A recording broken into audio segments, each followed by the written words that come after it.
Halo Sobat Kicau Mania, Murai Mania di seluruh Nusantara, kita berjumpa lagi.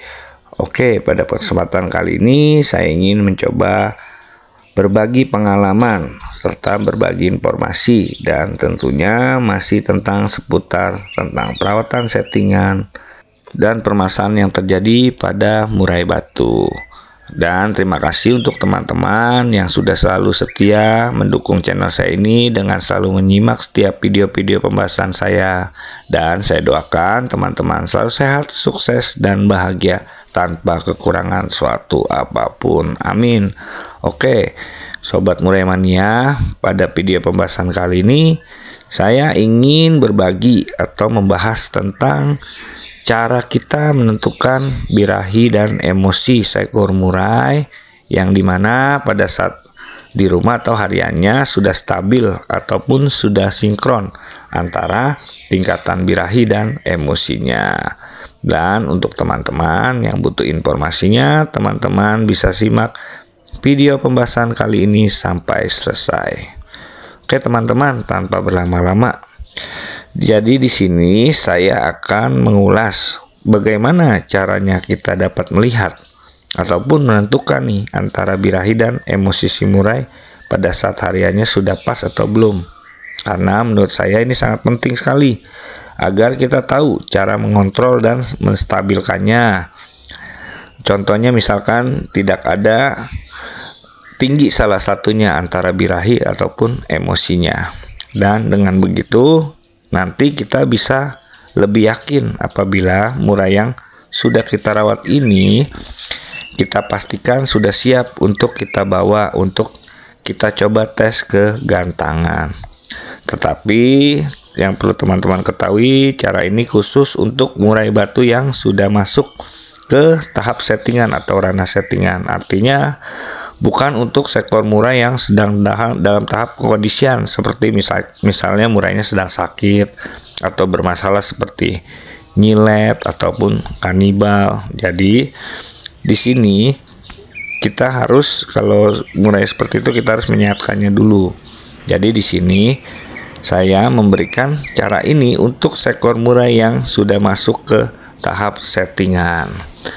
Jadi jika kita sudah tahu murai yang sudah kita rawat ini atau murai yang sudah kita rawat antara birahi dan emosinya sudah sinkron atau stabil ataupun sudah pas, maka si murai baru kita bisa bawa untuk kita tes ke gantangan. Dan perlu sobat ketahui, sinkron antara birahi dan emosi ini untuk seekor murai sangatlah penting sekali. Karena hariannya jika birahi dan emosinya sudah stabil, maka kita baru bisa akan coba tes gantangkan, karena akan percuma dan hasilnya sia-sia jika kita tetap membawa murai ke gantangan apabila tingkat birahi dan emosinya belum stabil, maka hasilnya pun tidak akan maksimal. Artinya kita di sini hanya akan kondangan. Jadi apabila antara birahi dan emosinya pada saat hariannya sudah sinkron, maka nanti untuk memudahkan kita juga dalam mencari tahap settingan lapangannya, jadi lebih mudah. Jadi di sini saya ada 3 cara yang biasa saya lakukan untuk mengontrol dan menentukan apakah murai yang sudah saya rawat ini sudah sinkron antara tingkat birahi dan emosinya. Oke teman-teman, jadi langsung saja. Untuk cara yang pertama adalah cara saya dengan mengontrol atau melihat bentuk dari pakem kotoran hariannya. Maksudnya di sini pada saat hariannya kita selalu memantau bentuk kotoran murai yang kita rawat. Bentuknya ini dalam kondisi yang sudah bagus atau sehat. Jadi bentuk kotoran yang bagus atau sehat di sini bentuknya tidak besar-besar dan tidak menumpuk satu titik. Artinya kotoran itu menyebar, dan bentuknya juga tidak cair ataupun terlalu lembek. Artinya di sini bentuknya padat dan juga kecil, tetapi tidak kecil banget.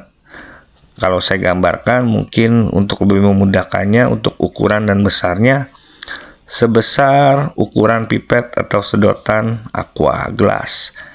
Dan apabila murai yang kita rawat belum menunjukkan bentuk seperti itu, misalkan masih bentuknya besar-besar dan terpantau masih menumpuk di bawah tangkringan satu titik, itu artinya murai masih dominan birahinya teman-teman. Jadi untuk tingkat birahinya itu masih lebih tinggi. Jadi nanti kita bisa rubah untuk rawatan hariannya. Mungkin teman-teman yang masih sering memandikannya, atau juga terlalu banyak memberikan pemandian, ataupun juga minim dalam memberikan penjemurannya, maka teman-teman di sini bisa rubah untuk memberikan atau menambah porsi penjemurannya dan mengurangi untuk porsi mandinya. Jadi untuk cara saya yang kedua di sini adalah dengan memantau ataupun mengontrol untuk pakan minum hariannya. Artinya di sini air minumnya tidak boros.